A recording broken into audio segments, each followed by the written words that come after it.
Euro und viele weitere tolle Preise. Are doing, because of Fallen, I believe, is they try to go and get that pick, you know, take overpass water by yourself as an opper and walk up and get that kill. And I think Tyler might feel a little community pressure, maybe team pressure even, hey, why aren't you that guy? And I think, you know, it's not as maybe stated as obviously to him, but I think sometimes he wants to be like, hey, I could do anything, because he was never one to decline, if we to say get aggressive, but his natural inclination was always, let me kind of play defensive, let me sit like that everyone back has six a style, right? Has a style.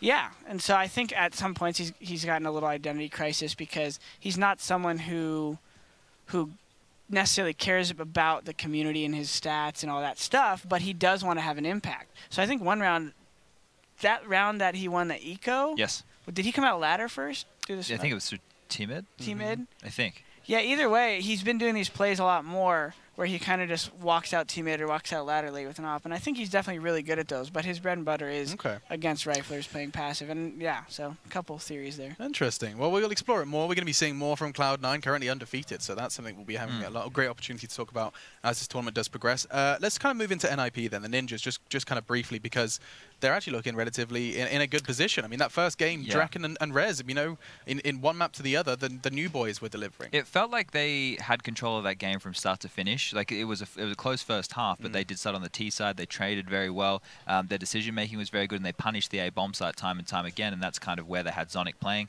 They're in control of the economy, which is another huge factor. And the rounds that Astralis were able to win, they were really hard fought rounds. Now the positive side of things for NIP is they were lucky to verse Astralis with Zonic as opposed to Device. I don't think they would have won that game if it was the other way around. I think it would have just been a victory in the form of Astralis. So this is a huge victory for them in the context of this group. Device is sick at opping on CT over. Yeah, he's one of the best in the world. All over A bomb site. Yeah, absolutely. I mean, let's just bring up those Draken Ninjas, because I mean, you use the word like lucky. I guess you kind of this is skill. There is skill involved in this. Okay, the 1v3, Glaive had no real reason to take that duel. First and foremost, picking up the smoke, having a smoke this late in the round, that's fantastic. Having a kit as well is great.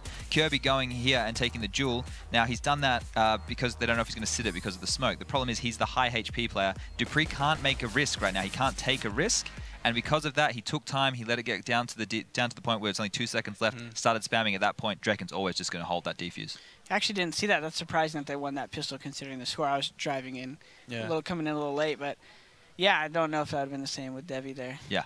So obviously not blaming Zonic in that scenario. But a big caveat to that result then. Yeah, like that pistol round probably should have gone in Astralis' favor, and then you have the first gun round that came in where there was the defuse that Draken sat again. Yeah. And when that happens, you know, that's a round that was 3v2. Should have definitely gone in the favor of Astralis. Absolutely. Well, I mean, we get to see them now. Astralis are in full force, and they still have a chance after their win versus Envy to continue. Envy are in this group as well. We haven't mentioned them too much. They've been primarily on that B stream. We got to see them as well, pushing SK all the way to a double overtime already. So these French came to play, and RPK in particular has been looking like a man possessed. He is. I saw a very kind of poignant tweet actually from Duncan, which just said like, RPK is doing what Scream was supposed to do in Envy.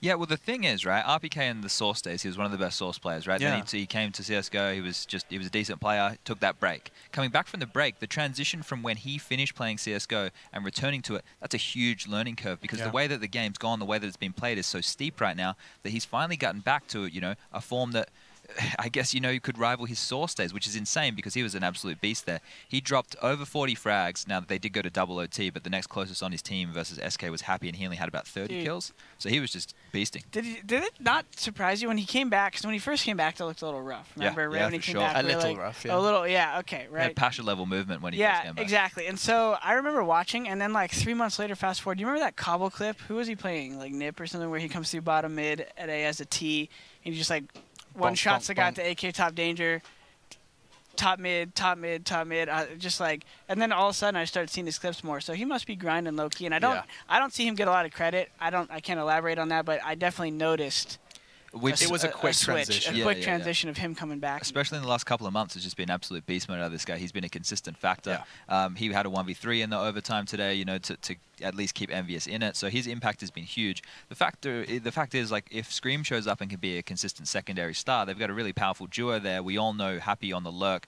It can be predictable, but he's still one of the best in the world at doing that. Yeah. And as an in-game leader, he can use that to his advantage to call some interesting strats. He can use himself as a martyr in certain situations to actually fake out the opponent, which I think is a really cool level that Envious can explore. Absolutely, and that is Group A done for now. We're going to be putting a pin in that. We've got Group B now, where we're going to be taking an adventure. Of course, Mongols we didn't mention. Round for out good reason. Group A. Yeah, hasn't been going well for them. We just caught them versus SK here on the primary stream. Now, Group B.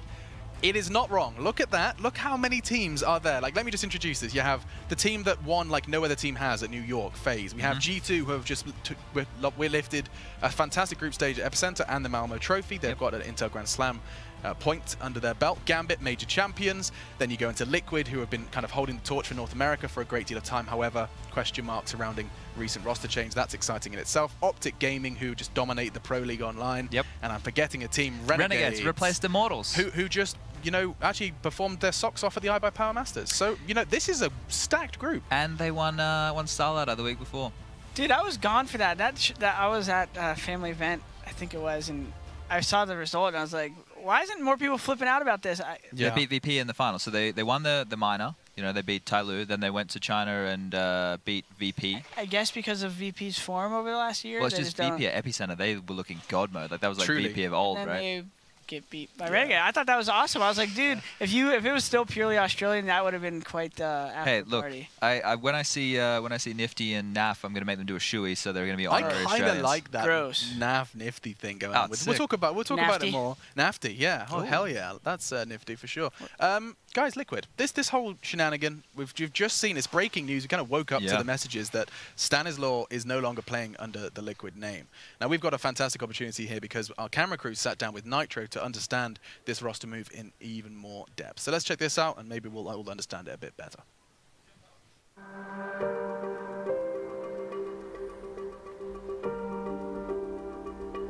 The team environment was very rough the past like 2 or 3 months.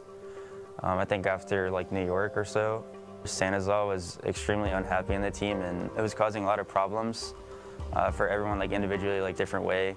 Me personally, I kind of let it fly. He was definitely like an amazing attribute to me. Like, he helped me a lot. So that's going to be the #1 thing that's going to affect me, is just looking to him for the in-game leading. I think Steel's going to be a great addition for us. I think he plays the same roles as Peter did on our team. So it's going to be like a 1-to-1 transfer. Maybe it'll spark like another thing of motivation for me. It's been kind of tough lately with our team mentality, but I'm really hoping that this does something for us. I've always liked how he played whenever I played against him and stuff. I think he's a very smart player, and I think he'll be a great addition to us. I just know that he has a great attitude, which is something that it's like a rarity for us. There's always been like 1 or 2 people on the team that have attitude problems, and that's pretty obvious, but that's the greatest department where he'll affect us. As for the in-game stuff, I think it's going to be fine, to be honest. I think he's a great player. I think the way we're going to look at it is we're going to just look at the maps we might play against certain teams, and we're going to go over like the callouts, the strats that we have, the positions we have on CT side and stuff like that, and then just talk about it, and who knows, we might be able to upset some teams. I like to do the preparation by myself now. Since I'm in-game leading, I think that's the best way to go about it, and just let my team know what I've seen. I just don't want the team to get like the wrong mentality, as in like they see something that a certain person does on the map, so that's like in their head that they're doing that 100%. Personally, I'm not going to call a strat based off one certain thing I see on a map, so I'm looking at the whole team's tendencies and where we can exploit that. Twist, Russell has so much room to grow, honestly. It just makes me smile how good he is, honestly, because he's so young. He's like mechanically probably the best player in NA. We're working on his decision making, and he's a great teammate, like mentality-wise. Like the best we could have asked for. He's easy to work with, he's coachable, he's really smart. He knows what he's doing in game, which is insane for his age, actually. He's like a little Brax, I guess you could say, but it's insane how good he is, honestly. Being at an event, especially, it's such an insane feeling that you can't really describe it in your own words. It's like you have to experience it for yourself, I guess. It's an amazing feeling. It's like you never thought you'd be there, especially playing a video game, like honestly. I'm blessed to be here, I guess.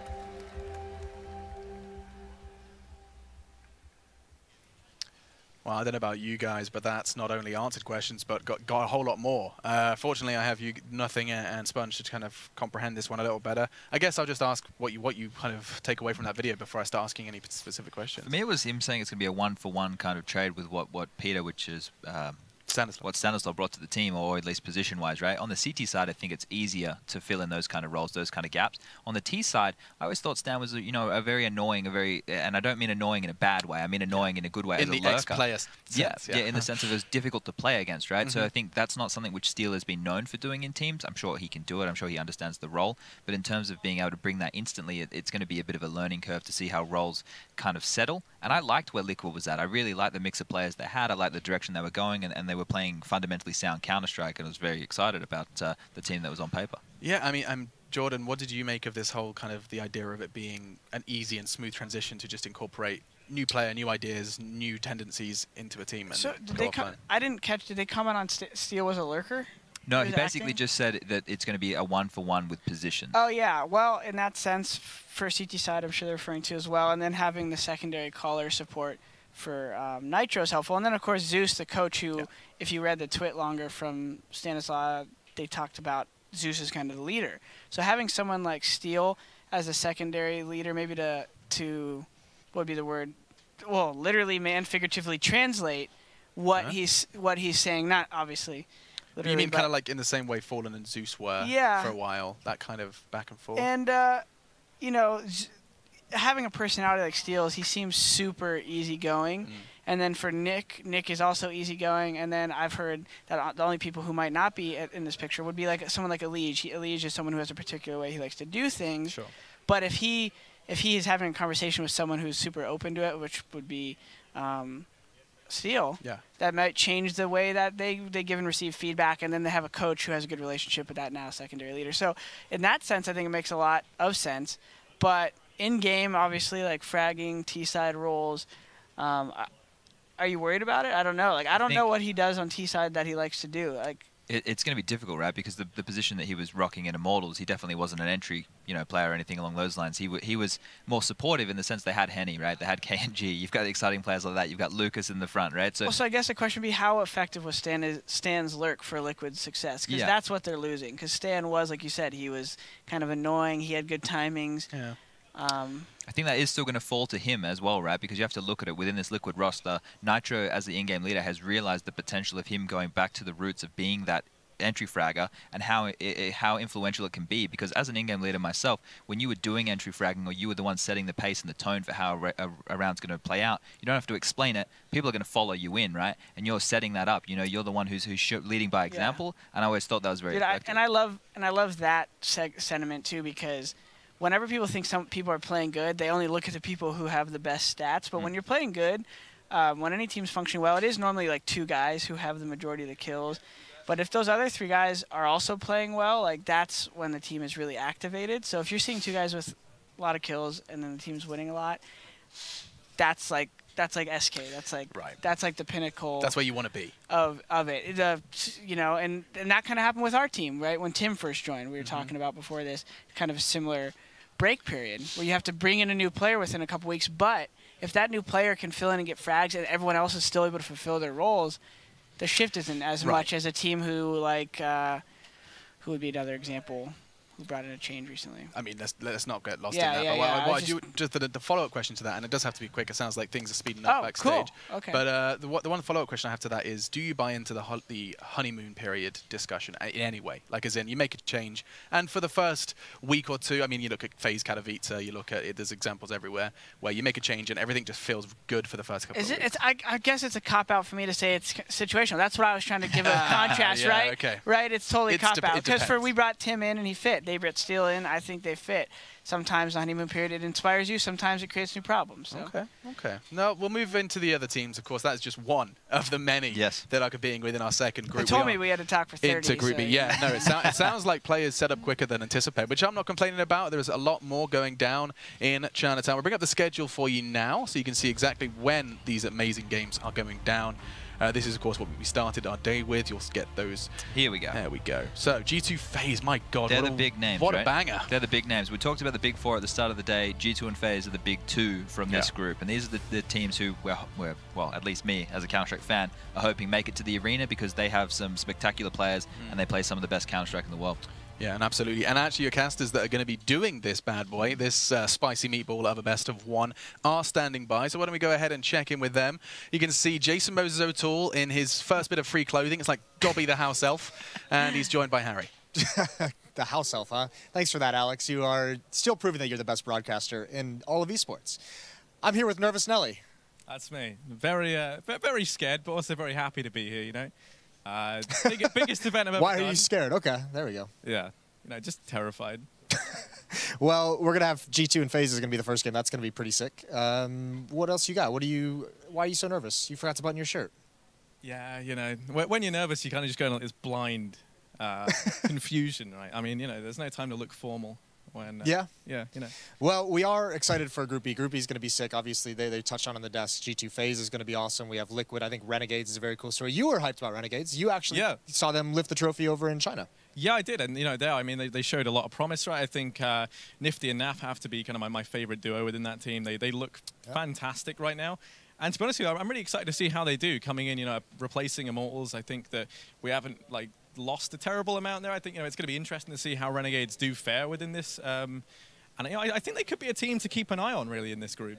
Yeah, that's a very cool story. I'm pretty pumped for that. We're going to see how it all goes down, though. Group B is about to begin. We're going to send it back to the desk to finish things up, and then we'll get started with the matches.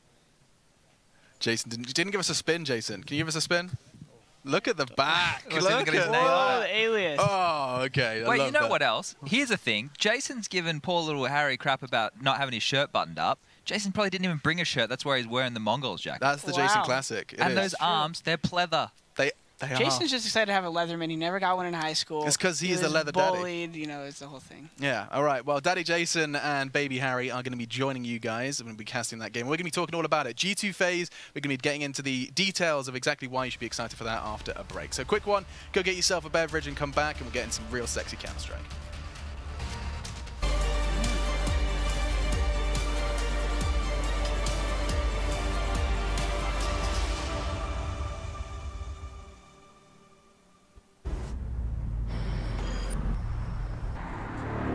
The history comes full circle yet again now. The persistence, the dreams, the sweat, the struggle, the tradition. Some things cannot be named, some places cannot be described. You can feel it, you know you can be a part of the extraordinary.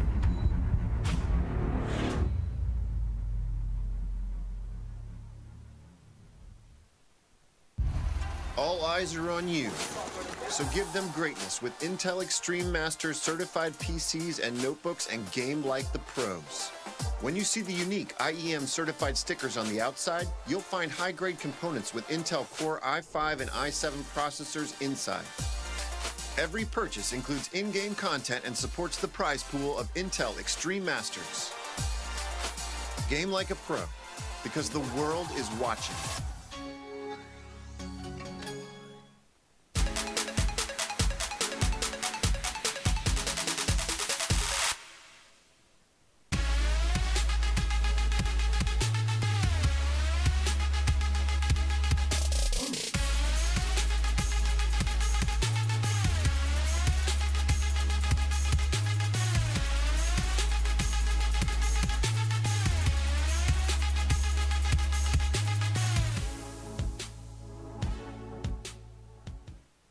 Before raising the trophy, these players have passed a long and complicated journey.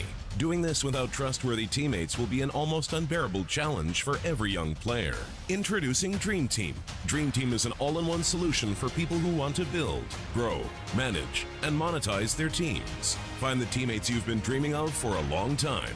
Build, develop, and manage your team like a professional esports club and lead it to the first trophy. Visit dreamteam.gg and make your gaming dreams come true. We spend 1/10 of our lives socializing with family and friends. We spend 1/3 of our lives sleeping. We spend almost half of our lives sitting down. So if sitting down is so important to us, shouldn't we make sure to sit with the most comfort? Then there is only one clear choice.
All right then, it's time for Group B. We have FaZe Clan versus G2 to kick things off, and I cannot think of a more hyped matchup for a best of one to kick off an entire group. You have FaZe versus G2. You have the French, who have this star quality that you haven't seen in the French scene for a very long time, and then on the other side, you have FaZe, a roster that people didn't even consider would ever exist in competitive Counter-Strike. You've basically gone shopping, you've just whipped out the checkbook and picked up every big name in CSGO and put them in the same jersey. Yeah.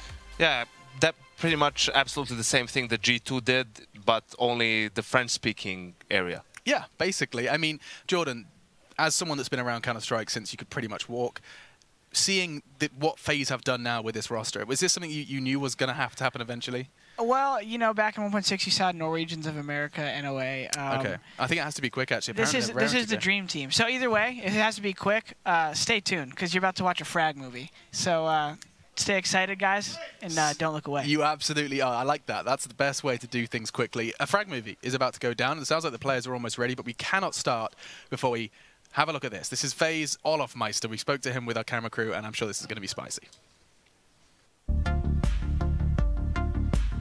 I mean, it was a big challenge to move team. It was not a decision I took fast, but as soon as FaZe contacted me, I kind of knew that was what I wanted to do, to move team, and I'm very happy that I did so. In one way, I've thought about it like I have to speak English all the time, so I mean, just in that aspect, I learned a lot as a person. And also, I needed a new challenge, I needed something new to make it more challenging again. I mean, there's different ways of how to look on the game and also just personalities. I mean, back in the old team there was 5 Swedes, and I'm a Swede myself, so I kind of knew how everyone was. But now we have a Bosnian, a Norwegian, a Slovakian, and a Dane. So it's a lot of different personalities, but it's a lot of fun. I hope that I fit in good, and I think I fit in good. I think everyone has a lot of fun with each other. And as a player, I fit in well, but I still have like stuff to learn from everyone. And I think that you will never become a full player. Like nobody's ever going to be there. There's always going to be stuff to learn. There's never like a point where you're the ultimate player. I don't know. I don't think there's a such point. But of course, Nico can improve, and I think Qore can improve as well. They are insanely good players, both of them, and they are the 2 best players in the world right now, but there's always stuff to improve. For me, it will be really, really cool to go to San Francisco and play in front of the American crowd. I always like the American crowd. They always bring the energy, and it will be super cool.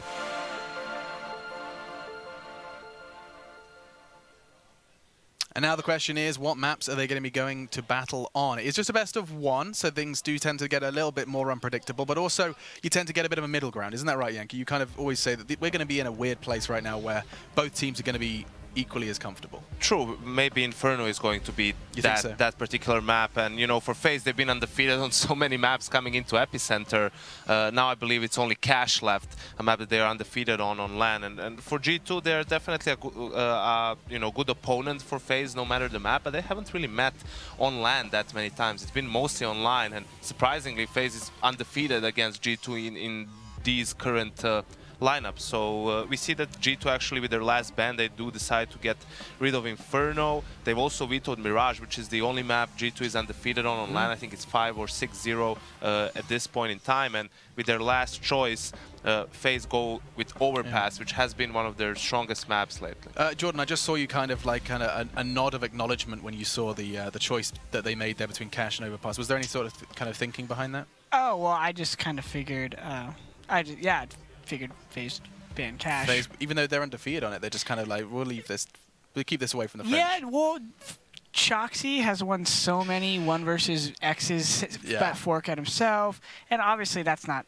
necessarily what they're thinking of. But in the big picture of things, you got Guardian, you got Oppers, you got Overpass. Guardian is a great example simply because Cash, right, he's still a bit uncomfortable on the map. Yeah, not be banned for 12 years. And so forth, so Overpass definitely a better map for FaZe. Yeah, and they're already jumping in, so why don't we go ahead and jump in. Another Overpass, and it's time to kick off Group B. It's going to be with the casters Moses and Harry.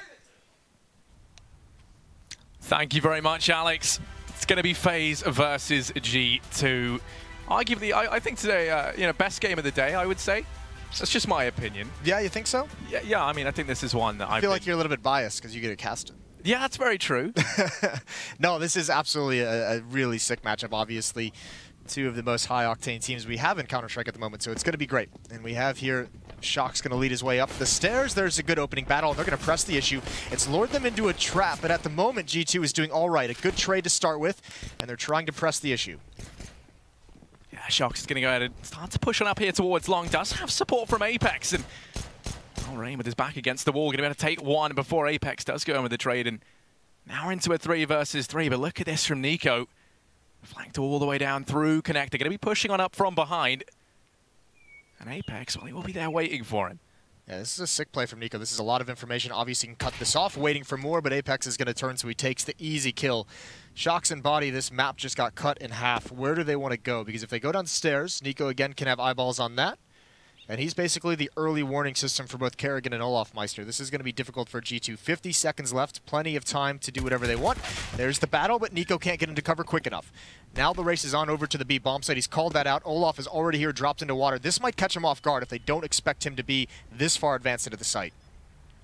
Yeah, they have to check this. Olaf going to go peeking in, does the damage, can't quite deny the bomb plant, but he'll double down anyway. And Olaf inside the site gets that 1 versus 2. Qore going to be rotating on him, but Olaf gets the defuse, and FaZe, they're going to be able to find themselves the pistol round. Yeah, that's a really nice pistol round from FaZe, all things considered. Great play from Nico, even though I believe he only got the 1 kill, that push. He's taking advantage of all the action G2 has on the other side of the map. That's very nice, and obviously gives them the key to winning the round in the late portions of it. But the plant does go down, so G2, they have the opportunity to save for AK-47s into the third, but it looks like they're going to be buying up the CZs, as we know they love to do. The Deagle's out on NBK. They've even got some pretty decent utility, so there's some danger here for FaZe. Yeah, you know, the Frenchmen have shown time and time again how proficient they can be in these force buys. So, going to be sending 3 players over down towards B initially. Apex and MBK going to be able to take control of connector. Olaf will be lying in wait over at short. Spots out Kenny, grabs that first frag now. Starts to fall on back, but Apex going to push on him with the CZ. Does manage to get the trade before Nico swings on around and keeps the man advantage in favor of FaZe. Beginning these rotations in towards B as well as the smokes rain on in from G2. Nico, fully flashed, still finds MBK. Probably going to do what he can to keep G2 in this round. Yeah, they've done great to hold off that initial attack. The power of those CZs is obviously the mobility, so it's if they're able to progress on the bomb site and swing around some of those defensive positions that can get quite scary. And at the moment, they've held on just well enough. Nico with 2 kills, Olaf with 1 of his own. And now they're in a very commanding position, although it's only Rain over at the A bomb site. Guardian and Kerrigan both staying over at B. And G2 is slowly moving up. But the way Rain is going to play this is going to be very, very important. You imagine he would play it pretty safe and fall back if need be. Maybe get into an early duel. There's the peek. There's the immediate kill, and that probably seals it. Shocks would have to get very, very fortunate with some of these shots. And FaZe Clan is going to be very happy to get out of this round with 3 players alive. Here they are able to convert the anti-eco. Going to take it 2-0 up, and now there is a little bit of money if GT wanted to try and invest something here, but it would be nothing more than just an eco. A couple of P250s perhaps, as they risked it for spying up in the previous round. Yeah, that's always the question. Obviously, is do you go for those AKs? And the unfortunate thing is, I don't think you want those 3 kills if you're the T side for spying. And now we have a situation where they're going to have to not be able to buy anything into the next round, which is pretty unfortunate. Stating the obvious, of course, but FaZe is going to be well equipped, and they're going to be able to build up some of that economy. We have a technical pause, obviously, here as FaZe is dealing with some issues. So we'll figure that out as soon as things go. But obviously, I mean, the excitement of this matchup is how impressive FaZe has been pretty much after Malmo, where they went out, I believe, in where they got beat by Gambit and eliminated, and that was in the groups, and then Epicenter as well was, I guess, disappointing in the context of the impressiveness of their run leading into that event. But overall, this team is probably one of the most exciting teams to watch at the moment in Counter-Strike. When you match them up against G2, who has that potential as well, you get a match like this, which is just so exciting to watch. Yeah, I mean, both these teams kind of been teams that are on the brink, right, of getting on that big kind of winning streak that we've seen teams like SK do as of late. G2, I think, never really quite finding that ability to actually take home many victories at a lot of these big events, but they are definitely a team to be reckoned with. One that I think very easily could upset FaZe early on. It's one of those things where it's actually quite crazy that G2 has that. They're kind of like Virtus.pro in the sense where you feel like they have that ability to just win like any tournament if they show up, if they hit that peak, which is great. You would hope that they hit that level.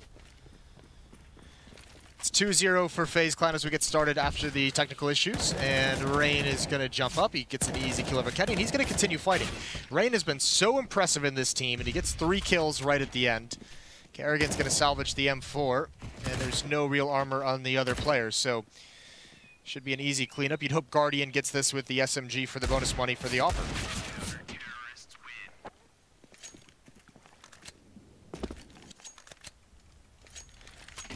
Now, a quick 3-0 for FaZe Clan as they have gotten off to a very, very strong start, and obviously not losing too many players. I think that's the big thing, is they're able to build up some of the economy as they've gotten these wins, which is always nice if you can establish that early on. Kerrigan's got 5,000, Rain's up there as well. Olaf Meister not too bad whatsoever. And G2 has 5 AKs on the board. No op for Kenny S quite yet.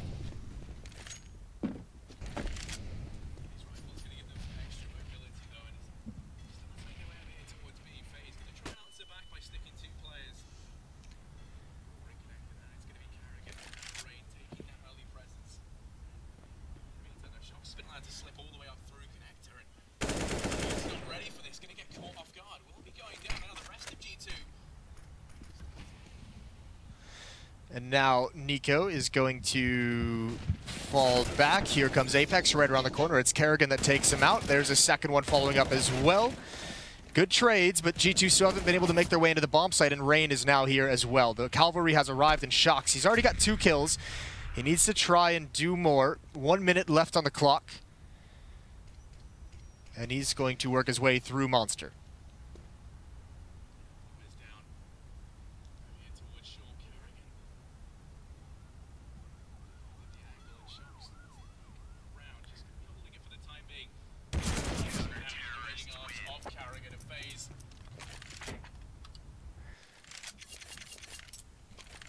So now 4-0 for FaZe.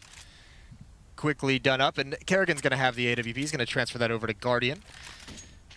That's quite nice. And this is a pretty commanding lead so far for FaZe.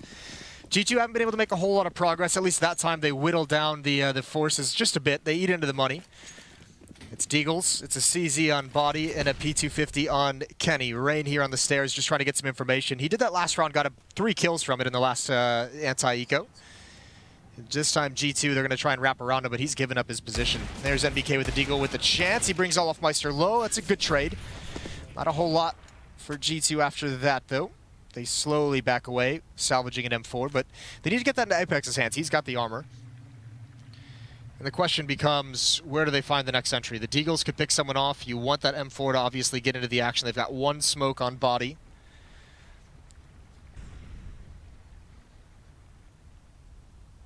Yeah, going to start to wrap up through Connector.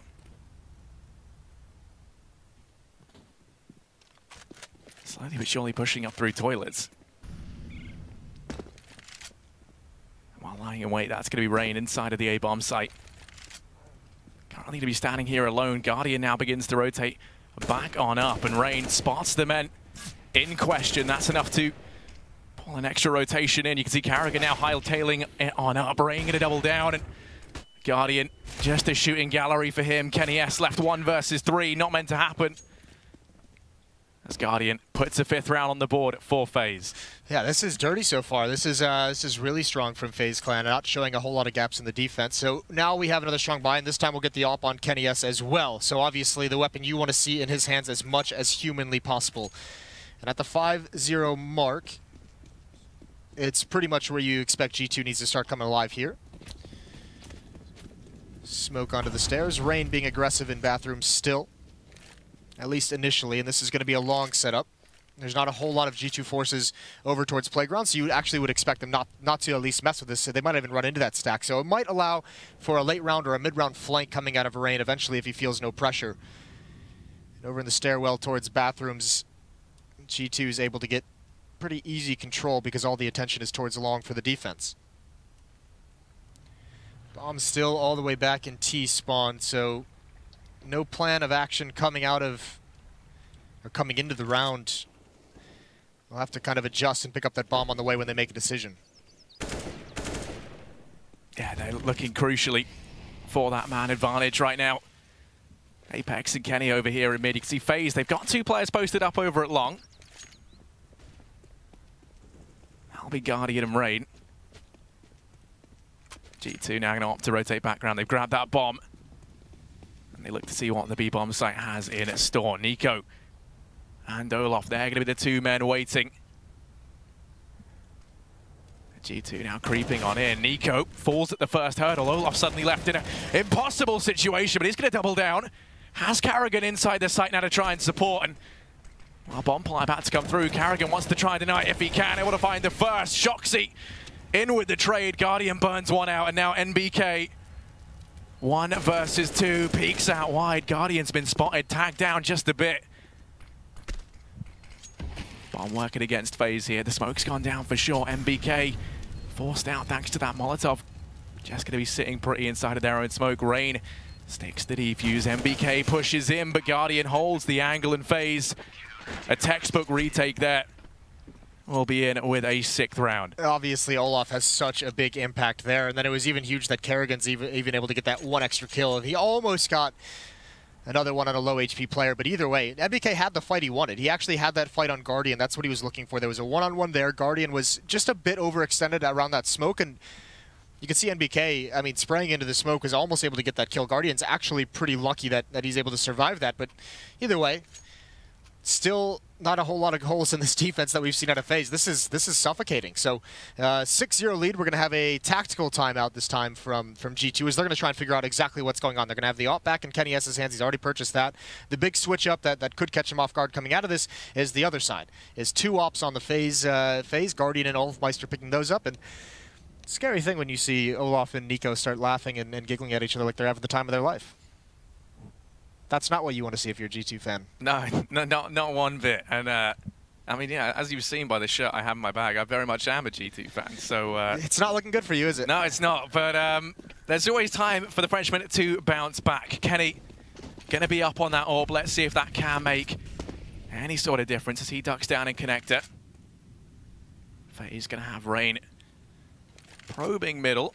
Doesn't want to go any further forward than toilet, so he will just be lying in wait. And that boost, not meant to be, as Shox will get rid of Olaf.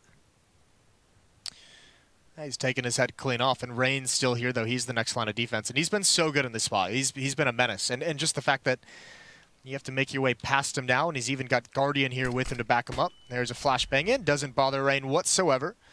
Still not alerted to his presence, but no one's messing with this. They're allowing Rain to be pretty comfortable here. Apex is watching for some kind of aggression, but he can't clear this space all on his own, especially considering if they do end up going towards B, which isn't looking likely as Nico takes off the head of Kenny. There's NBK, the next one up, and he spots 2 at the B bomb site. So you imagine they're going to grab the bomb and try and take some ground over towards the A side of the map. Yeah, and this is where Guardian has to try and step up for FaZe. Karrigan will actually go aggressive, be able to find NBK rotating back. They get some information as well as they spot that lone rotator come in. Guardian now sees Apex over here at long, going to use the Incendiary to keep him at bay. Pushing on up though. Shox and Apex able to find that frag on Guardian. Now Karrigan and Nico left 2 versus 2. Bomb still yet to go down. 25 seconds and the rotations are already here. The retake can come in straight away. Bomb plant goes down. Apex quick on the trigger, able to find the first. Now Karrigan 1v2, not meant to be, as Apex in with a 4K. That's what it took for G2 to find themselves their first round here on Overpass. That was a huge round from Apex, and if you remember, I mean, he's the reason that his performance at Malmo was so impressive. That was one of his tournaments where he was just on a tear. Big reason why they're able to win there. So good to see him with a high impact round early on. He's got 9 kills, leading the way for his team. They're really struggling in the fragging department when you look at it. NBK 0, Kenny 1. Obviously not what you'd like, but they do finally have the money of FaZe in a situation where they're out of it, quite frankly. There's a peek from Nico. He's going to get that kill. So confident he swings out, and him and Olaf take another one. Oh, it's actually a double from Kenny. They respond, and that might bring him right back into this round. Yeah, because now Karrigan is in B on his lonesome, but Guardian, the Great Redeemer, going to be coming on in from Connector, the saving grace of FaZe in this round. As now Kenny finds himself locked in this 1 versus 3, not exactly where he wants to be. Guardian's had a couple situations in this game where he's been overly aggressive, in my opinion, just, you know, at the wrong moment. That's a nice peek from him, though, to get the to bring the 3-on-2 into a 3-on-1. Right out of the door, catching him unawares, and Kenny is such a tough job. And he's actually, I think, blocked himself from moving his way to the side, hoping to maybe bait out a peek, pick him off, but Rain's just going to take him down with ease. So 7-1 now, and G2 are the ones who are left without economy and without money into this next round. Yeah, and I mean, you really hate to see that. They're going to have to force buy down what they can. That one round, while it was a faint glimmer of hope, it's now somewhat turned against them. The economy has been reset. FaZe, double up still in play. Guardian and Olaf going to be sporting that.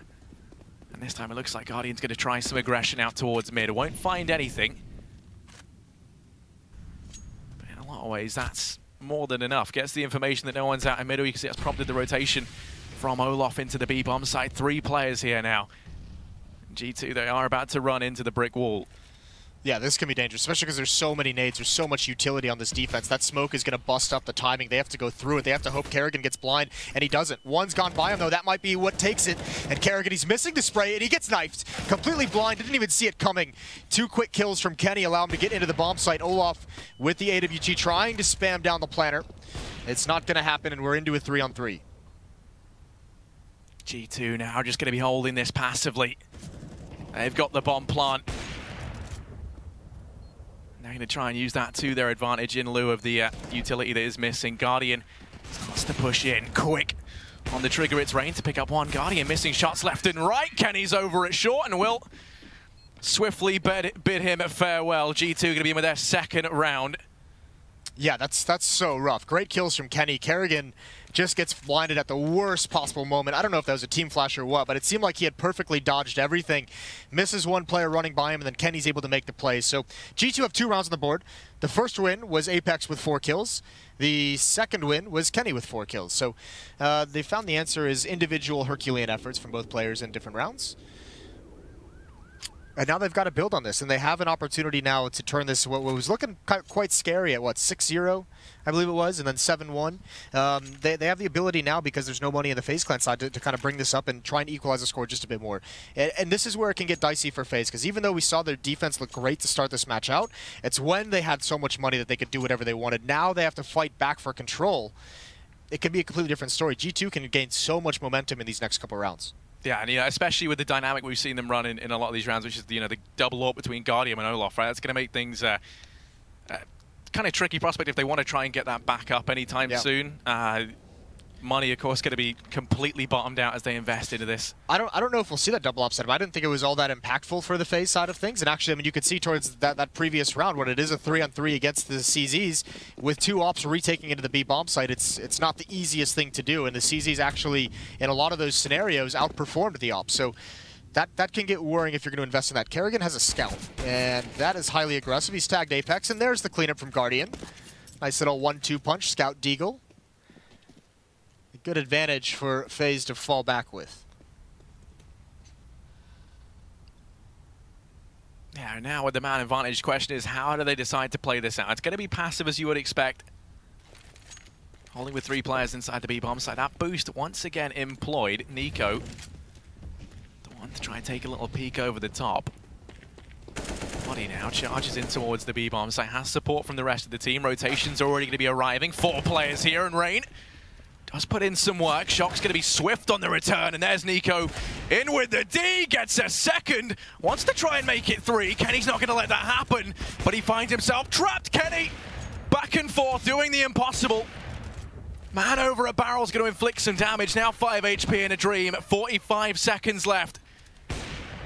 And Kenny, backed into a corner here, takes the peek out. Guardian does find it. And FaZe, they managed to somehow do the impossible there. They get themselves an 8th round, and that's got to hurt for G2. Yeah, that was crushing, obviously. I mean, great plays from Nico, but I think the big thing that wins it, the big performance, is Rain. He's the first one spotted, and he actually gives up that fight. He doesn't take it. He falls back into water. He allows G2 to make progress, and that's where the rest of his teammates pounce. They had a perfectly planned attack when they were at that position, and there's just too many different angles of Nico running through the smoke. They know someone can come up the ramp. So by Nico not taking that fight, if he takes it and dies, I think G2 wins that round pretty handily because they don't have to worry about that position.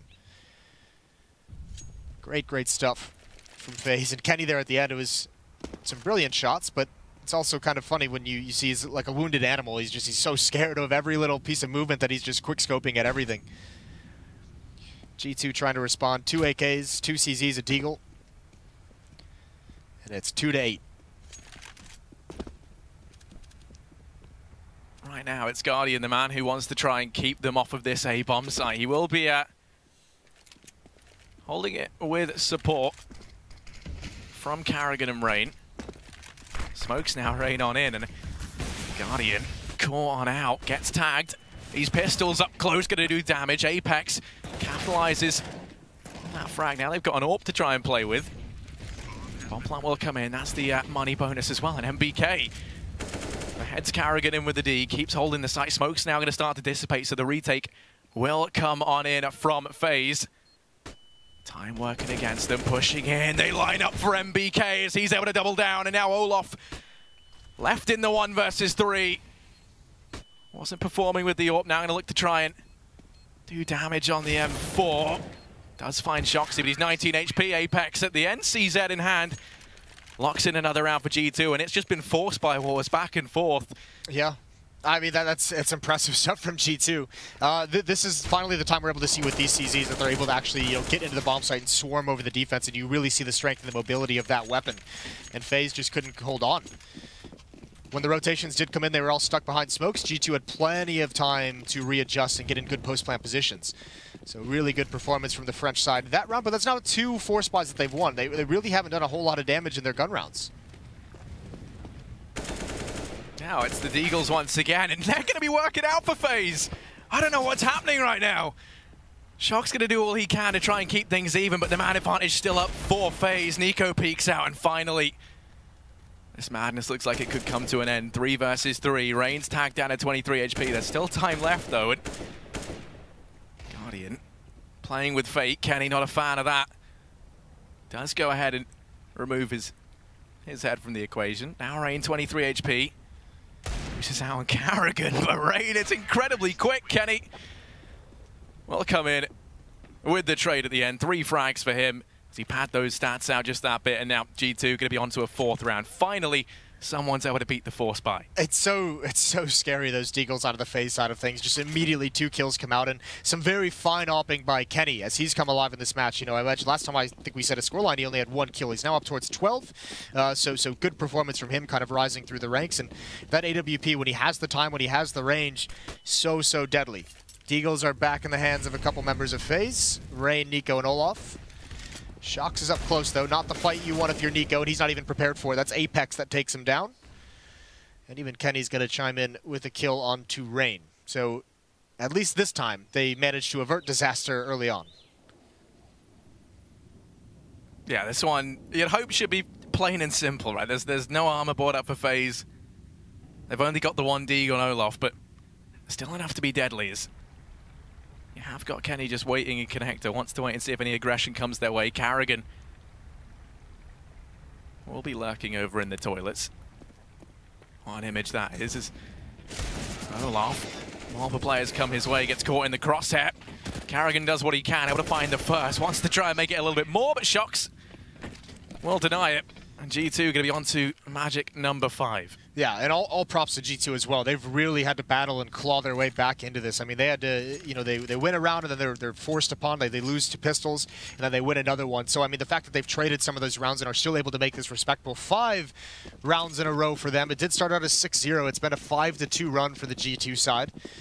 And now even building up some money behind it. So this is the advantage that they have now over FaZe. Guardian missing the opening shot, just going for a quick pick. But he falls away very fast because he doesn't have utility, doesn't have the smoke to block things off. There's Body with the double kill. That's over towards the sewers. Peering in. It's aggression from Nico and Olaf. They did that earlier and got 2 kills from it. This time Body is ready and he shuts it down. Yeah, we're very much starting to see G2 pick up that momentum.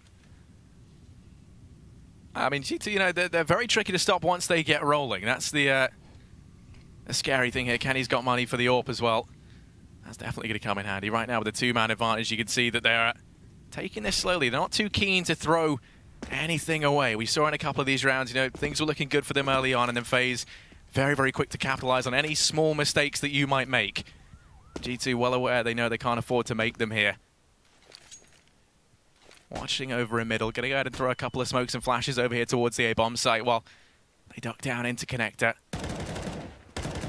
Carrigan's actually spotted at MBK, and that doesn't necessarily tell the whole story. You can see the rotation going to come back round from Carrigan into the B-bomb site. Guardian is the man, though, to try and put a stop to this take. Oh, he wishes so much there was a crack in that. I think he just takes a blind shot and just hope it hits, but would have been nice if he could have picked off one as their way into the bomb site to help his team out. There's no kits on the FaZe side. Rain, I think they're just calling a save automatically. Rain was on the flank down the stairs, but he backed off, and I think that used enough time. And obviously we know if he goes through this door, there is a very deadly crossfire, especially when your flashbang misses, but Rain actually reads it perfectly. Yeah, but they've kept him away long enough. Yeah, he's got to call it at this point. Yeah, I wanted to see if they could probe in, maybe find some damage. If they'd gotten a frag, then I think we would have very likely seen them go for that one, but not meant to be. As you say, that crossfire between Apex and Shox, I think it was, just proves to be too strong, does deter the retake. And G2 clawing their way back into this, as you say, going to be on to a 6th round as we approach the last of the first half. Plenty of money buys, not a question here for G2, as they only lose the one rifle in the previous round. Now FaZe, it's crunch time for them. Yeah, how the tables have turned, right? I mean, after such a blistering start to this, I mean, now to have G2 in this position where they're about to have an amazing half on the T side of Overpass, it's still it's one of the stronger buys we've seen out of FaZe in the second half of this opening half. Is, you know, with an AK-47, with some N4s, with all the utility and nades. Here's a boost for you. Guardian gonna get... No, he's not. He's actually gonna bail out. The Molotov is gonna force their hand, force them back. So nice work from G2, preventing any of that from coming out. They've had some wonderful Molotov use as of late, even in some of their online games. Yeah, I think they actually spotted the boost as well early on in mid. You can see they've rushed on in to try and catch FaZe while they are out of position. Guardian able to find that first frag now. Rain.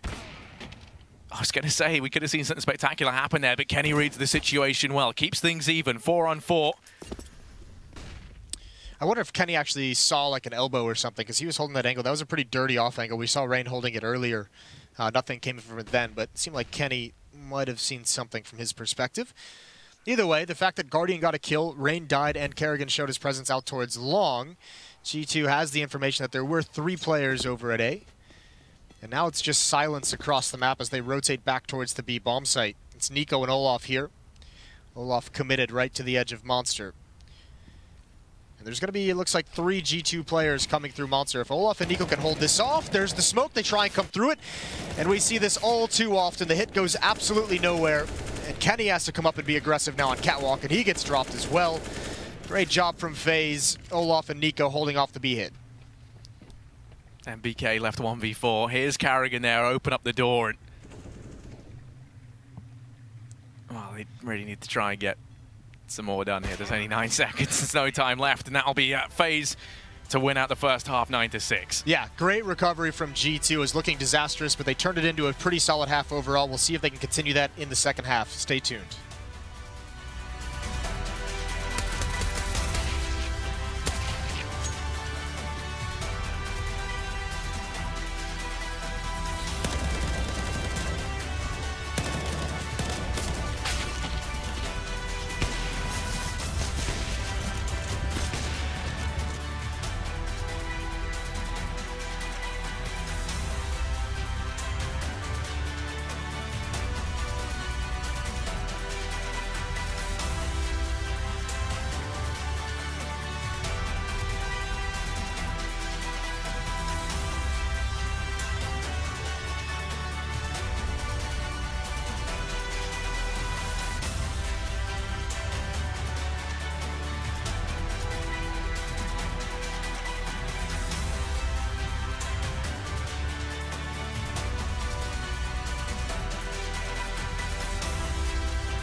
Ja, kommt rein.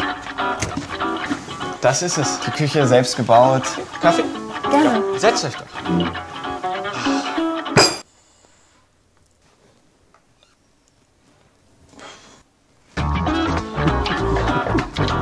Endlich genau mein Ding. Wohne auch du bald, wie du willst. Mit unserem Wüstenrot Wohnsparen. Wüstenrot. Wünsche werden Wirklichkeit. Gewinne jetzt einen Einrichtungsgutschein im Wert von 1.500 € und viele weitere tolle Preise. Warum deine Lippen EOS brauchen? Wegen den besten natürlichen Inhaltsstoffen. Wie Shea-Butter und Kokosöl. Für echte Softness. Also egal, wen du gerade küsst, deine Lippen fühlen sich immer gut an. EOS sieht gut aus, pflegt noch besser. Jetzt auch die ultimative Softness von Kopf bis Fuß genießen mit den EOS Hand- und Bodylotions.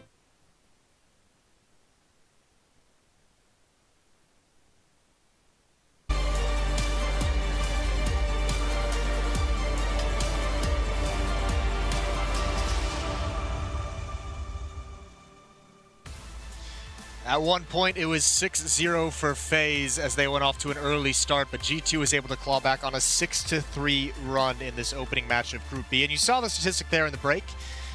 G2 is 0-3 against FaZe on Overpass this year, so they've got some history to overcome as well.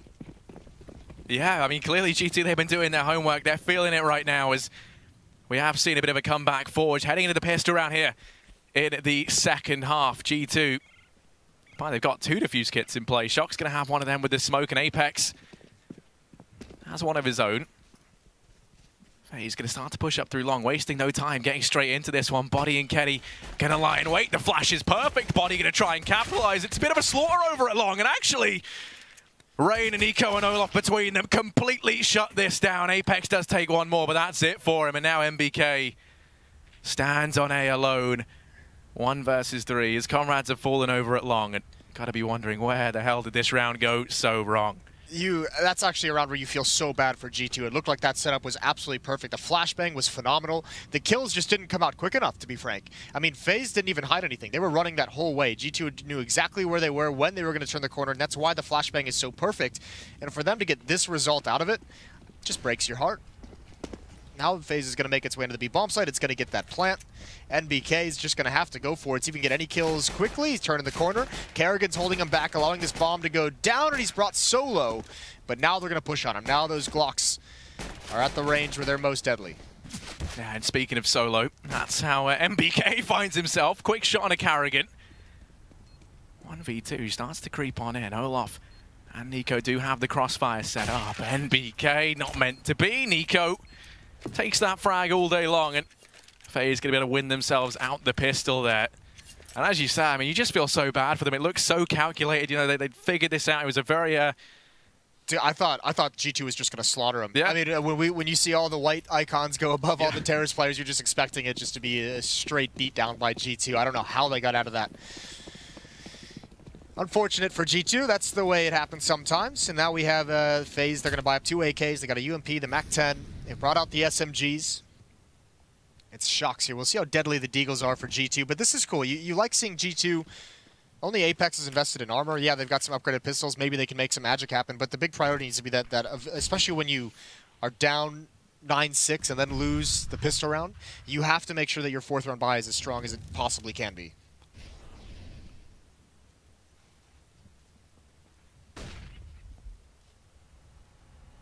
Well, right now for FaZe, gonna have Rain clearing out connector. Apex actually hears him. Rain, of course, looking to try and make some money with the Mac. MBK jump peeking over. That's got Rain's attention. Apex gonna be lying in wait as they go for the bait and switch here, trying to force Rain's hand to push on out.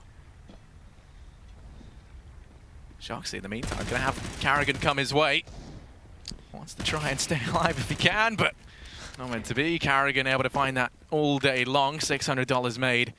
And a man down now for G2. Going to be extended that much further as Rain gets rid of Apex. Body doesn't stand a chance up against the Galil, and now it is just MBK and Ketty left. No, that's a lot of individual fights. When you have these pistols, I mean, the Deagle is even going to chime out at range, or you need to have many, many more bodies to be throwing at these SMGs and rifles. But FaZe is going to win this one with relative ease. Rain is brought down pretty low. Guardian's fallen. But all things considered, they're going to be pretty happy. Bomb just now getting planted, and NBK...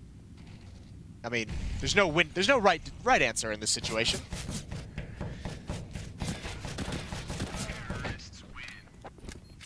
Yeah, 3 frags for Kerrigan in that round. as they look to try and keep things very clean. They will do so. They only lose Guardian. Going down on the A push. FaZe in with an 11th round. Starting things strong here in the second half. Want to try and keep G2 on the back foot for as long as they can. String some more rounds together and try and put a stop to the momentum that G2 picked up there in the end of that first half. Yeah, and I mean, that's the big thing. G2 can't afford to have a slow start, so this 4th round needs to go so well. Needs to be a phenomenal 4th round to get him on the board and get him going. FaZe doing a very good job. Rain still having a good game. He's actually only bought a pistol, so even more economic decisions being made. Giving the SMG over to the AWPer, making sure he can have some money. Obviously knowing this round, they might have been thrown off by the lack of armor in the previous round. I doubt it, but I mean, it might be a situation where they could say perhaps there's some Faunlesses around. So they're being pretty cautious, all things considered. Guardian's made some progress, and Nico sprays down 2, completely blind. And he taps away at the 3rd while half blind. USP on Apex doesn't manage to do anything. Shoxy, he's got himself a Mac 10. Props to Shoxy, taking out Guardian. Yeah, did deny the AWPer for FaZe any chance to farm up cash. But Mac 10, no armor, not the most famed combination. As 1v4 of a lifetime would be required here. So at the minute, just looking to really try and do damage. See if any players come his way. Of course, a kill with the Mac 10 going to be worth its weight in gold at this point to them. So it would be a nice bit of extra financial padding.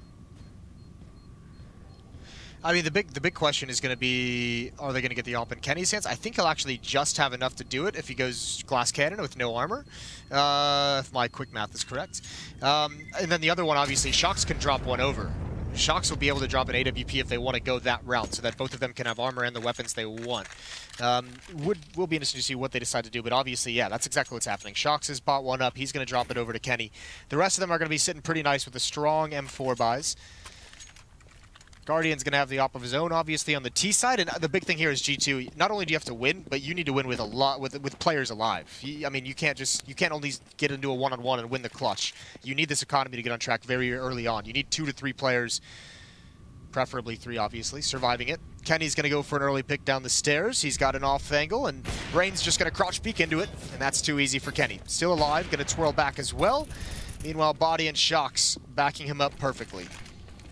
Yeah, blink of an eye. It's all on Nico and Olof. 2 versus 5, and right now Nico's over here at short. So, flash goes on in, catches both players, and Nico's allowed to take himself 2 as a result. So suddenly, what was looking like a very clean round for G2 has been dragged through the mud. Nico still over here at short, keeps their attention at B. You can see aggression from Apex and a moment of desperation from G2 as he starts to take ground over here at long. It's perfect timing for Olof to sneak on by. Nico going to grab himself the bomb. Apex also the toilets. Only issue is this could lead to a bit of false information. This could lead to just a lost round. If Nico doesn't die, if Nico just stays far back, lets Olof do this flank, he could have 2 free kills. Because obviously, I mean, at a certain point, because, who is it? That's Apex who's pushed up into bathrooms. They should realize that there was a window of opportunity because he walked long, but if Olof gets this 1 or 2 kills here, this is huge. And this is looking brilliant.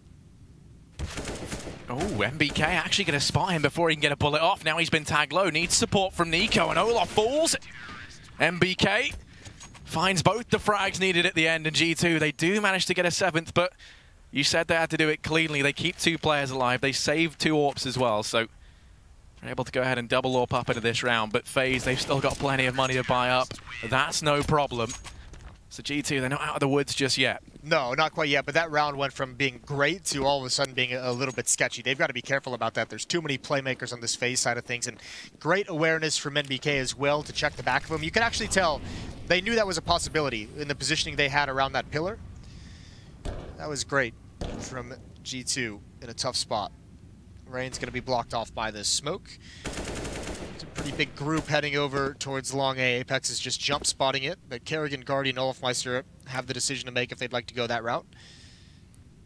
And a lot of emphasis on danger controls from Kenny in the stairwell. There's an opening pick for him. Ooh, gonna be handed a second, make it 3. Kenny will take that all day long. That's the bomb dropped over in mid, and once again, it's heroic from Kenny S to kickstart this round. This time, It's Nico and Rain left. We saw Nico very, very quickly turn the tide of battle in the previous, but this time it's Rain to step up first. Bodies will hit the floor as Kenny goes down as well. 2 versus 3. Shoxy in with the trade, but Nico starts to sneak in. It's Apex on the flank, could make all the difference. Nico's got no idea. And finished off nice and easy, like a sitting duck out in the open. And that's it. That should establish a lot of control on the CT side for G2. The defense is looking good, winning 2 in a row. They've now got FaZe at a spot where they might have to give up a round and just go for the pistols. So that's exactly what they needed. They hold on. They've taken some losses, but this is a round where they certainly should be able to build up money, and they should start feeling pretty comfortable on this CT side. It's what they do moving forward now, because now you can see they can start to get more dynamic when they have this money built up, when they have a 3-4 round winning streak. And they're inching themselves back into this game, 8-12. Again, emphasis on the stairwell. Keep control of it. Middle of the map. And it's the connection between both bomb sites, so critically important to how FaZe want to play the T side. Yeah, and I'm really enjoying that from G2. Keeping control of connector, of course, just disallows those fast rotations. Means that any sort of fake has just been impossible right now for FaZe. The only time we really saw things get too tricky in these rifle rounds was when Olaf gets into the back line. But Nico, okay, there's some heroics to try and kickstart this round. Kenny going to go ahead and answer back. Apex in with 1 more. And just as he thinks something incredible could be afoot, they are going to start to get shut down. Olaf only got his Glock out. Going to be struggling a bit here as he loses out to Nico. Okay, Apex going to go down to the Glock, but that will be it. And Apex actually did a great job of support. I mean, Kenny's in the back in the bomb site with that AWP, and that close-up M4 is able to mow down a couple as they try and find an ability to wrap around him or take advantage of him between shots. This was quite nice, though. You love that. Takes off the head of Shox at range. You love those scout shots. Back into the buys for FaZe, and I think the main goal for them has to, you have 2 decisions. You either need to bypass the stairwell or you take control of it. You fight for it and you get those kills. But at the moment, G2 is doing a much better job, and this is looking more and more like a contact play over towards B. Lining up, setting up and getting close to Monster. Rain's going to lead the way through. Guardian's there with an AWP as well. Molotov to force him out of barrels, so the timing to try and take advantage, but NBK gets the kill. No, MBK presented him with a second Guardian. Will be swift on the return, but it's a 2 versus 4. Guardian, though, being handed these frags by G2. Luckily enough, Apex going to be there to trade. Carrigan starts to peek in now, but to take the first. Of course, the brains behind FaZe now has to be the Brawn as bomb down middle of the site. Switches things out to the AWP, starts to sneak on in, but Shoxy could make a world of difference. Flanking round from behind.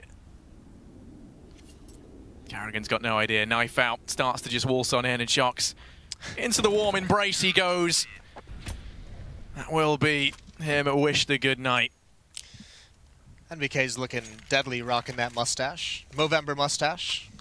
It's quite nice, it's powerful. 12-10. And you thought Guardian might be able to bring them back into it. That was great optic from NBK. I mean, to be frank, just on one side, he takes the opening kill, goes to the other. You can see Guardian was just holding the angle, and NBK kind of knows it. That's why he doesn't peek back into it initially.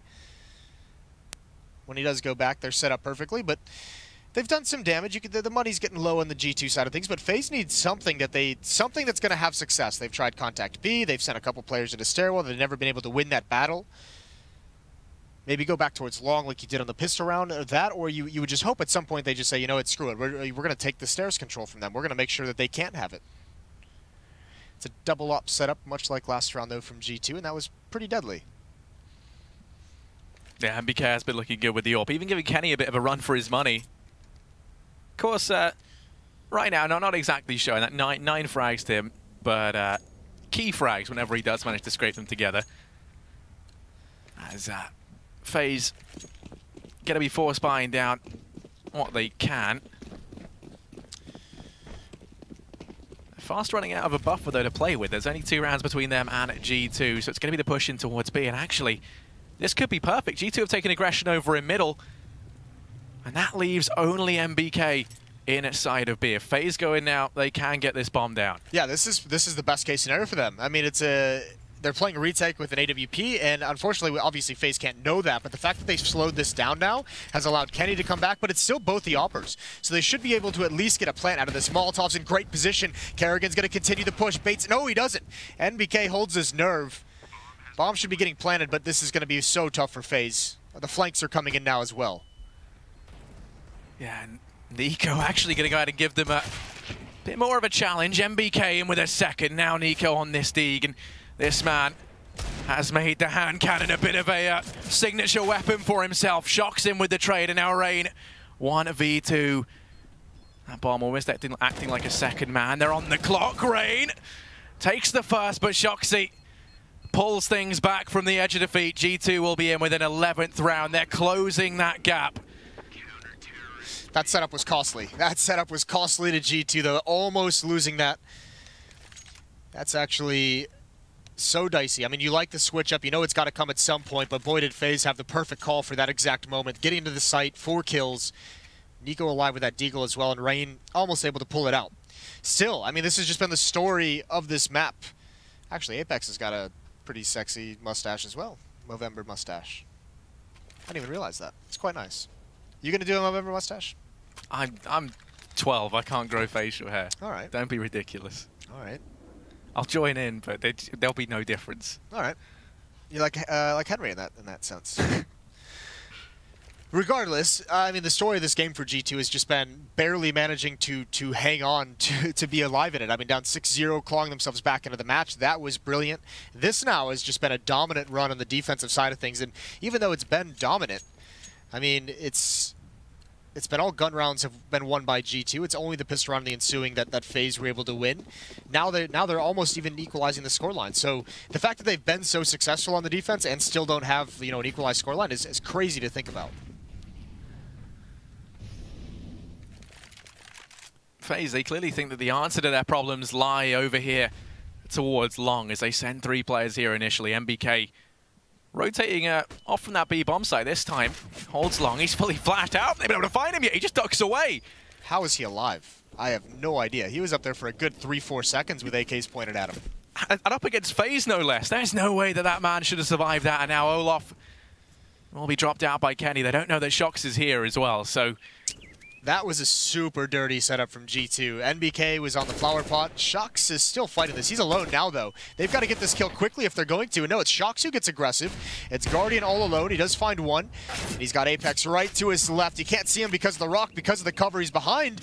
And no, he misses the shot.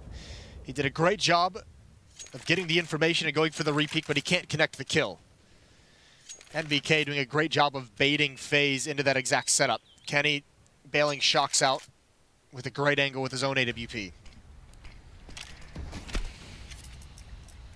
Yeah, now FaZe, they're a man down. They've got Nico clearing out short here. Body holds it close. Here's the man there. And bomb going to be retrieved. Guardian still holding Long. And Apex actually going to keep the aggression up here for G2. As he starts to rotate back, that could present an equalizer here for FaZe, but Guardian going to play things safe. Being only 10 HP, doesn't want to go in for any uninformed peeks. Rotates around to rejoin the rest of the team on this B offensive. And Body has to deny this bomb plant with only 7 seconds left. This could be all said and done. MBK finds Carrigan. There's no time. And this round will be going the way of G2. They're able to find it a 12th. We're going to go 12-12, and at the end, everyone from FaZe comes toppling down. That's awful for the economy. Nico with only $850. That's brutal. That position from Body was so nice, though. Inside the smoke as well. Nico makes a play through that smoke, and he actually gets a kill with it, but Body was the important one to get. And it just doesn't come out, so really, really smart play from Body. Even if the other kill didn't come out onto the FaZe member inside the bomb site to prevent the plant, he could have pounced up at any moment and done it. So 12-12, yes. G2 have finally equalized the scoreline. They've gotten all the way back. Shox with 17. Kenny's up to 24. And remember, I think he spent 6 rounds only at 1 kill, so all of that has come out pretty quickly, all things considered. And FaZe need to find an answer, and they need to do it right now. Not a whole lot left for them to kind of test the waters and try and probe. They need to come up with a winning formula immediately. Yeah. Right now, as well, being on the partial buy, not the ideal round to try and do it in, but they can at least. I mean, yeah, they said they can't really test the waters. This is the one round maybe you can see them getting away with that, right? I mean, yeah. These. And they've been deadly with him in fair play. The tough part is we saw G2. Oh, that's a dirty shot. Body gets ripped. still, there's 2 men inside of this B-bomb site. MBK has been a bit of a reoccurring problem in these CT side rounds for FaZe. Unable to overcome him there inside the B-bomb site. Will be 4-on-4, and aggression out through long. Guardian caught off guard. Shoxy takes that all day long, and now man advantage in favor of G2. MBK and Apex, both of them with their attention fixated over here at Monster. Nico's on the Deeg, and whenever this man has the Deeg in hand, carnage just seems to follow. Apex caught out, able to take one. Nico keeps pushing in, out of ammo, but Carrigan has his back. 2 versus 2 as the bomb goes down. Shox is the first man on the scene. It's Kenny to get rid of Nico. Now Carrigan, 1v2. Kenny goes pushing in, fully flashed, and Kenny gets the frag. G2, they're going to take the lead. That's so awkward, that flank from Shox. Is that such a bad timing for FaZe? As soon as Nico gets the bomb down, he hears the footsteps coming up towards sandbags, and he's got to move. He has no chance of winning that fight. Unfortunately, it flushes him right into the crosshair of Kenny, and then Carrigan as well, trying to dodge 2 different flashbangs, gets pushed out into the open and completely blinded. And this is disaster for FaZe in this match. It's now 7 rounds straight for G2 after losing the first 3 of this second half. So 13-12, G2 in firm control. Now let's not forget, I mean, this was 6-0 at one point in time in favor of FaZe. It has been an amazing return from G2, really coming to their own on this CT side. And now, early boost up from Apex, going to be dismantled as the nades start to rain into B. They get the sense of impending doom, but doesn't look like anything more than a fake as the rest of FaZe now start to push out through connector. This is one of the rounds that G2 have eased off that connector control, and FaZe are quick to exploit it. Now pushing in up towards the A-bomb site. Kenny and Shox have their work cut out for them. Kenny's now left to try and take these duels effectively in a 1v4. That smoke gets denied though as Olof blocks it. He now has to take the angle aggressive, but it does pan out for him. Takes a second as he does damage with the AK. Bomb plant comes in. Kenny going to start to sneak on through, and MBK wrapping round from behind. Kenny's extended far forward, in with the first. Bomb still working against him. It's the wraparound from long from Nico that could. Oh, MBK wants to make it 2, in with 2, and now Nico on this flank, and Kenny reads this perfectly. MBK going to walk on into it. 3 frags for him at the end.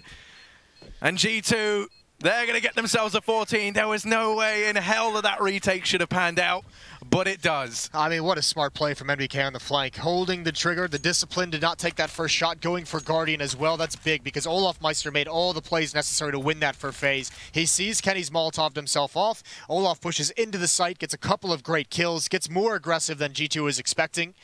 And just no one from FaZe watching the flank. And part of that is because Nico was trying to be a flanker as well. Nico fell all the way back through bathrooms to try and wrap around to find Kenny to take care of that. Missed the timing on it. It took too long. And MBK just goes the other way. And because Nico had already went down that area, FaZe doesn't think anything about watching it. Yeah, and I actually think MBK was able to get a frag until like round 10 or 11, so... He had a tough time as well, didn't he? The fact that now he's 16-22, currently coming in at what? 3rd place for G2 is just... Absolutely say that turnaround has definitely helped them. I mean, it did seem like G2 took a little bit... they were slow to get into this game to really get started, but they've certainly arrived now. That's for sure. MBK's making a couple of heads-up plays here. Saved him in the previous round. Obviously, that time, though, not prepared whatsoever. And Nico getting fancy. Surfing while fragging.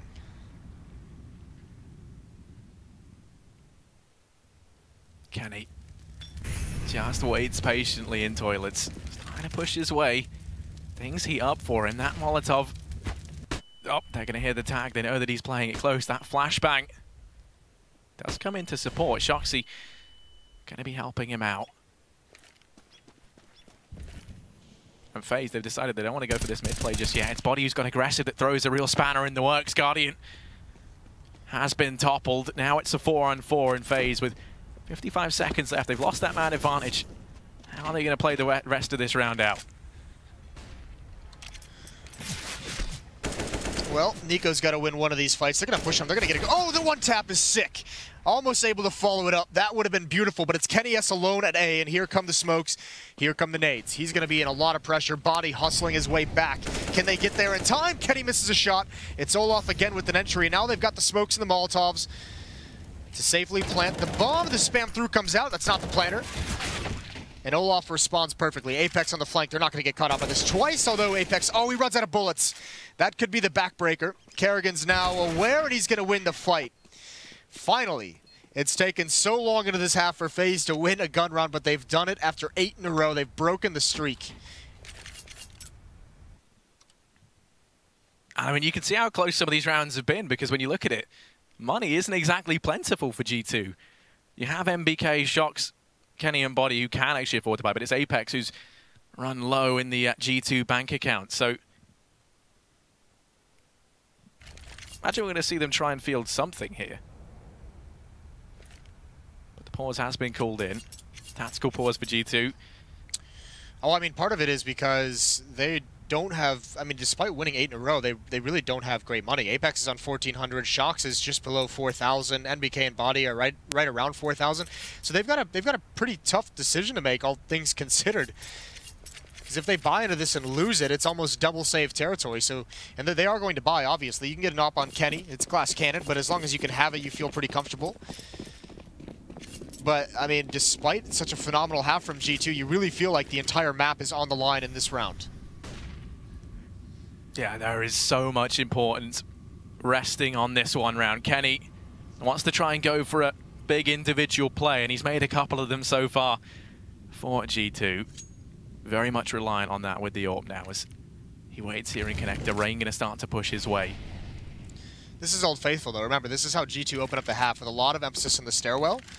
And FaZe was never really able to take control from them. So that's a big danger now that G2 is back into it. You also have Apex and Bathrooms there to support. He's only got a 5-7, but that can be deadly if there's no attention on him. And it's looking like Olaf is going to turn into a lurker out towards Long A. The rest of the FaZe team is adjusting towards the B-bomb site. That's the one benefit, though, G2 taking control of this connector position once again. They can quickly rotate on in. You've got Kenny holding mid. MBK falls to Nico, and now it is all on one man inside of B, trying to do what he can. It will be Body to hit the deck. I think you save if you're G2 now. You have no kits, you have very little utility. You need this AWP into the next round. You have absolutely nothing. Kenny needs to get out of there. Shox is gone, and he's not going to be able to. The save call didn't come out quick enough in G2. They just get floored in this round. Great opening from Nico onto NBK. That's twice now NBK's dropped on the entries. And they're trying to even take the 5-7 away. They want it all. Yeah, I mean, you need to... Ooh. Nope. Gonna go for the knife. Dude, they could use this economy. It's actually is so good from Apex to get that money. And an AK-47. But now he's got to bail out. Yeah, I mean, he'll take that all day long. Gonna start to retreat, and they won't be able to get a beat on him fast enough as he is the one who got away. Gonna keep pushing out through mid. Has to be careful. Nah, he's fine. There you go. 14-14, though. And you really emphasized the importance of that previous round, and now we can see why. Even with the knife kill coming in, even with the AK carried forward, there is still, simply put, not enough money here for G2, and they're going to go for the force. They want to try and win this out here and now. Yeah, this is everything on the line here for G2. Smoke goes down, Apex, oh, he eats a nade. That's not how you want to start this round off, but it's not going to slow him down. Here comes the flash, he's got to time it, and he's covering his teammate perfectly. Good trade comes out. There's one more over towards the benches, and Shox wins that fight. Guardian's not able to respond. He does tag him down, but they need these kills coming up the stairs. There's so much pressure from G2 here. It's all on this, and finally Shox is picked off into a 3-on-3. G2 still alive in this round. Bomb on the back of Kerrigan. Starts its rotation into connector. They want to try and leave these options open. Can wait for Guardian to try and clear it out, you imagine. Don't want to get caught off guard and drop the bomb to any lurking G2 players. Of course, we know that there aren't any down there, but have to be careful. Kenny and MBK going to be sitting pretty inside the B-bomb site. This becomes such a test of patience and discipline. Like, who's going to blink first? Who's going to make the mistake? Because all that action happens so early in the round, plenty of time to get nervous. Great counter smoke towards sandbags. There's 2 players there for G2, and it's just Guardian behind it. And actually, FaZe doesn't want to mess with it whatsoever. They're making plenty of noise, though, so it is at least freezing the defense. And through the smoke, he almost picks off Kenny. But the rest of FaZe is going to go back towards the A-bomb site. And they seem like they don't know what they want to do. Now they want to go back towards B. Yeah, MBK is going to fall with that, though. Have they played themselves? As Body starts his rotation in, you can see he's already considering saving. Kenny falls, trying to leave the confines of the B bomb site, and now Body 1v3. You have to at least try and get one kill pretty quickly to give yourself a chance, and it's not even going to happen. But fair play. You want to get one frag just to find yourself the opportunity to pull off the heroics. But G2, these past 3 rounds have been so brutal for what they've been able to bring to bear. There was that one critical round at 13-14 when G2 was still up. Losing that, they've just had nothing to really fight with. Again, it's going to be a UMP, it's going to be a FAMAS, and it's 3 pistols. Man, I mean, this has been a real roller coaster, a real back and forth. Now we're in to what could be the last round of this game. At 14, at 15, FaZe, they're the ones close to winning this out. Despite an amazing comeback from G2, it could all be in vain, as it is a force into this last round. Going to be the case that FaZe start to take control of Fountain, pushing over here towards middle, turn their attention out towards long. They know that G2 don't have the economy to field an AWP. Well, the success, I mean, hasn't even really, the success for FaZe has come from Nico. He's really turned up in these last few rounds. Some of those kills, some of those entries, some of the impact he's having towards the B bomb set has been great, whether it's opening kills in the round overall, or whether it's, you know, the entry kills to get into the bomb site when they decide to go. He's been great. He's over there alone at the moment, just being very cautious of the flank, allowing his teammates plenty of time to move up long. It's 3 players at B for G2, and Shox and Kenny are over at A. They just don't have a whole lot to play with. Kenny's in a position, you wonder if that's a pop flash position from Shox. And the hit's going to come in very, very soon. To force out any players at long. Kenny will lie in wait. Gonna lose out on Shox, doesn't have a man to cover the toilets and starts to play it around the smoke. Kenny walks to the crosshair of Olof. Man advantage now in favor of FaZe. The FAMAS shot back into Apex's hands and he'll then fall to Guardian. This could be it. Body goes down promptly after MBK. Has to show up now with the Deeg. 1 versus 4. Does take the first, but he's tagged extremely low in the process. And Rain gonna finish things off. 16-14 for FaZe on Overpass. Yeah, that is a phenomenal win for FaZe. Tested massively and in a big way. And you gotta feel heartbreak for G2. Managing to come back into this game, clawing themselves back into it, but never got the firm grip that they needed, even despite a good start to the CT side. We're gonna go to the desk for the GoDaddy recap. The GoDaddy post-match breakdown.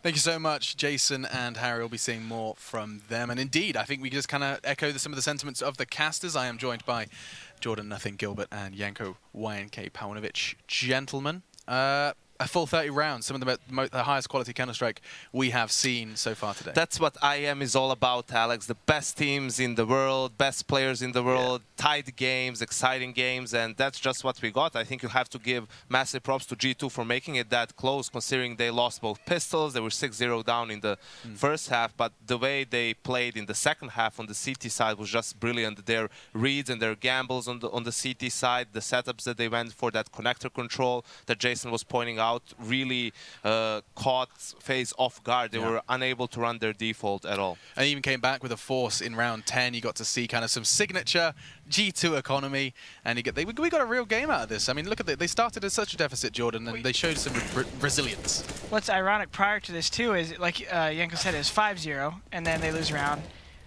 FaZe wins the next round, loses another economy round, and then they come back and do this.